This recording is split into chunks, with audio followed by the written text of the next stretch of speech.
नमस्कार, मैं डॉक्टर अर्चना राय, assistant professor Hindi, Hemvati Nandan Bahuguna राजकीय स्नातकोत्तर महाविद्यालय, नैनी, प्रयागराज।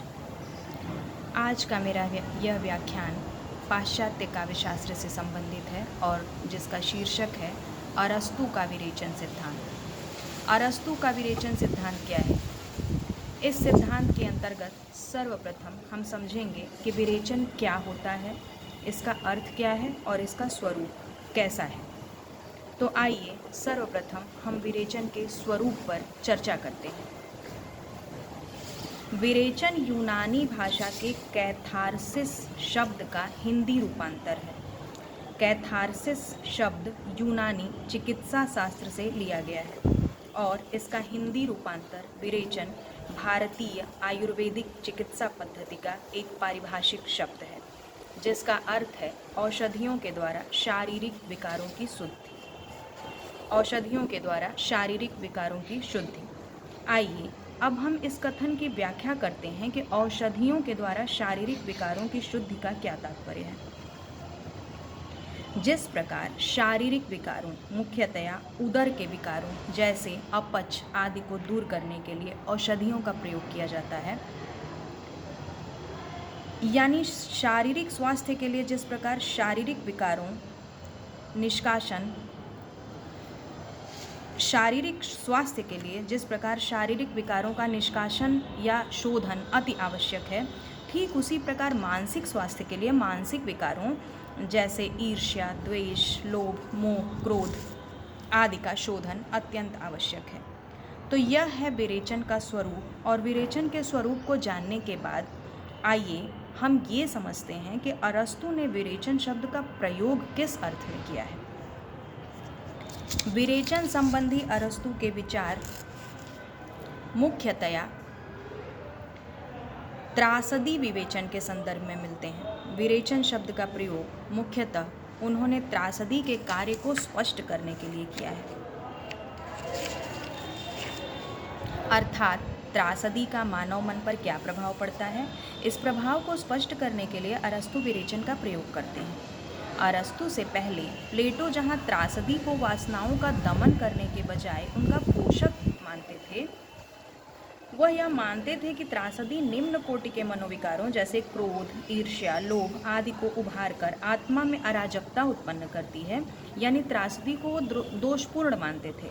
वहीं अरस्तु ने त्रासदी के गुणों को ग्रहण किया और उसके गुणों को ग्रहण करते हुए उसे सकारात्मक रूप में प्रस्तुत किया, और प्लेटो के इस सिद्धांत का खंडन करते हुए कि काव्य या त्रासदी से अराजकता उत्पन्न होती है, त्रासदी की उपादेयता स्थापित की। अरस्तु कहते हैं, त्रासदी किसी गंभीर, स्वतःपूर्ण तथा निश्चित आयाम से युक्त कार्य की अनुकृति का नाम है, जिसके द्वारा मानव मन के अंदर स्थित करुणा व त्रास के उद्रेक द्वारा इन मनोविकारों का उचित विरेचन किया जाता है। अर्थात त्रासदी को देखने और सुनने से करुणा व त्रास का जो कृत्रिम उद्रेक होता है, उससे मानव मन के वास्तविक जीवन की करुणा व त्रास की भावनाओं का शोधन व निष्कासन होता है। इस सिद्धांत के द्वारा अरस्तु ने बताया कि कला और साहित्य के द्वारा हमारे दूषित मनोविकारों का उचित रूप से विरेचन होता है। विरेचन से न केवल भावात्मक विश्रांति होती है, बल्कि भावात्मक परिष्कार भी होता है। अतः अरस्तु ने यह सिद्ध किया कि कला व काव्य दंडनीय नहीं अपितु प्रशंसनीय है और इनका संरक्षण किया जाना चाहिए। अरस्तु ने अपने पॉलिटिक्स व पोएटिक्स नामक ग्रंथों में विरेचन शब्द का उल्लेख किया है।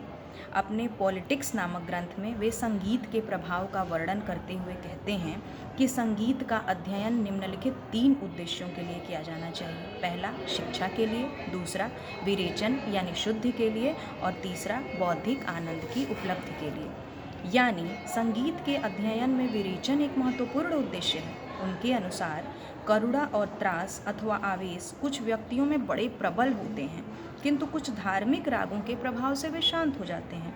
ऐसा लगता है जैसे उन आवेगों का शमन या विरेचन हो गया हो।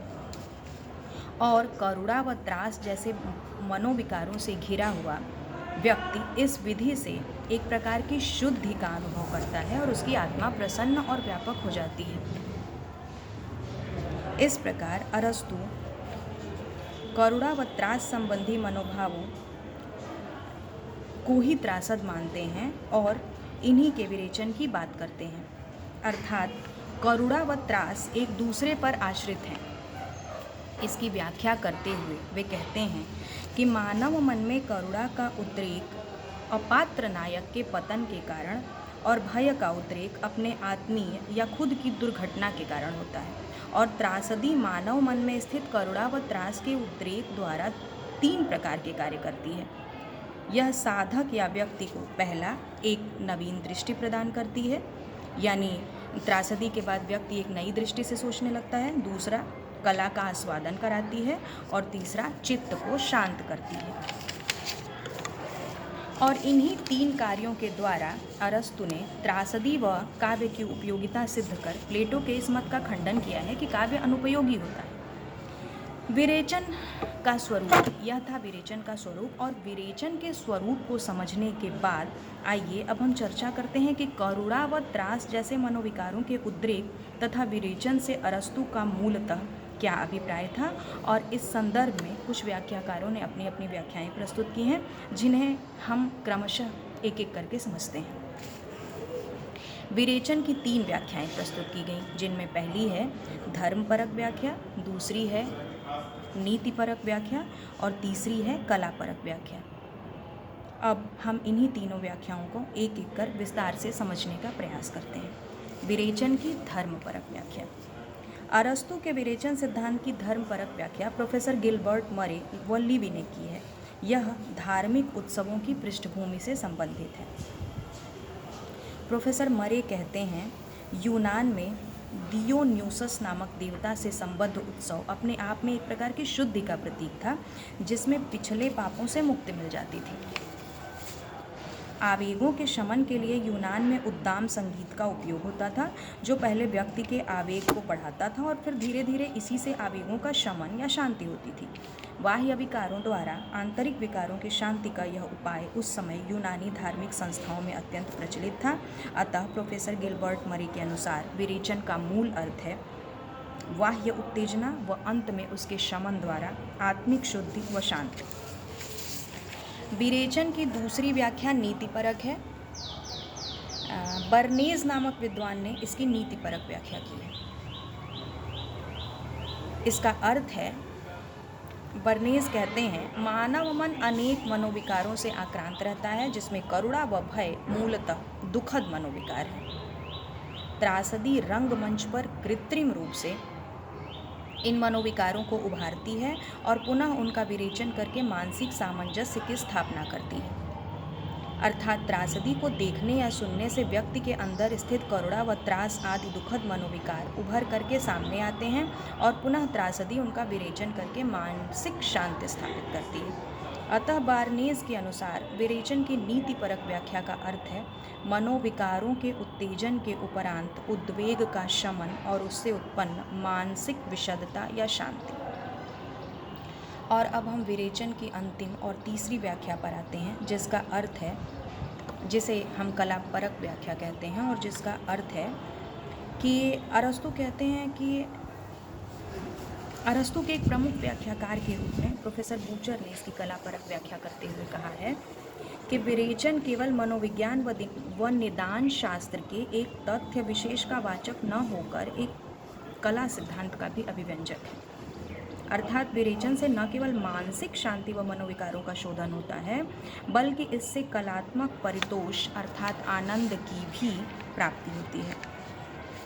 अर्थात त्रासदी को देखने या सुनने से मनोविकारों का केवल उद्रेक व शमन ही नहीं होता, यह केवल करुणा व त्रास को उभारने का माध्यम भर न होकर इन मनोविकारों को कलात्मक परितोष भी प्रदान करती है, अर्थात इनको कला के माध्यम में ढालकर परिष्कृत व स्पष्ट करती है। यह विरेचन की अत्यंत व्यापक व्याख्या है, जो बताती है कि विरेचन की परिणति कलात्मक परितोष का परिष्कार करता है, मानसिक संतुलन तो इसका पूर्व भाग है। यानी इन्होंने विरेचन को अभावात्मक व भावात्मक दोनों रूपों में स्वीकार किया। अभावात्मक अर्थात मनोवेगों का उत्तेजन, शमन व शांति, और भावात्मक यानी इसके उपरांत कुछ प्राप्त करना, इसके उपरांत कलात्मक परितोष प्राप्त करना।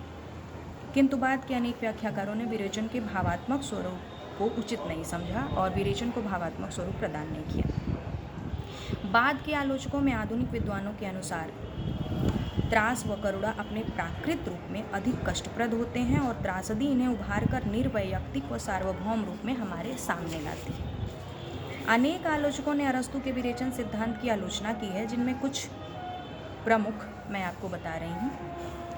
कुछ विद्वान यह मानते हैं कि वास्तविक जीवन में विरेचन नहीं होता। त्रासदी से मनोवेग उद्बुद्ध होकर विरेचित तो हो जाते हैं, किंतु मन को सर्वथा शांति नहीं मिलती। किंतु यह आरोप पूर्णतया सही नहीं है, क्योंकि त्रासदी मनोभावों को उद्बुद्ध करके उनका समंजन करती है व फिर आनंद की भूमिका प्रस्तुत करती है। इस संदर्भ में दूसरा आरोप यह लगाया जाता है कि त्रासदी में प्रदर्शित मानव भाव या त्रासदी में प्रदर्शित भाव कृत्रिम है, अतः उनसे हमारे वास्तविक भाव उद्बुद्ध ही नहीं हो पाते, उनका विरेचन करना तो दूर की बात है। किंतु यह आरोप सर्वथा निराधार है, क्योंकि त्रासदी द्वारा हमारे वास्तविक भावों का उद्रेक होता है, जो सत्य है, और जो कला चमत्कार का प्रतिफल न होकर रागात्मक प्रभाव की परिणति है। अतः विरेचन से अरस्तु का तात्पर्य भावों का निष्कासन मात्र नहीं, उनका संतुलन भी है। यह इस सिद्धांत का महत्व है कि इसने प्लेटो द्वारा काव्य पर लगाए गए आक्षेप का निराकरण किया व आगे चलकर काव्य शास्त्रीय चिंतन को भी प्रभावित किया। तो यह है अरस्तु का विरेचन सिद्धांत। मुझे आशा ही नहीं बल्कि पूर्ण विश्वास है कि आप इस व्याख्यान के बाद अरस्तु के विरेचन के स्वरूप और अरस्तु के विरेचन सिद्धांत को पूर्णतया स्पष्ट रूप में समझ पाएंगे। धन्यवाद।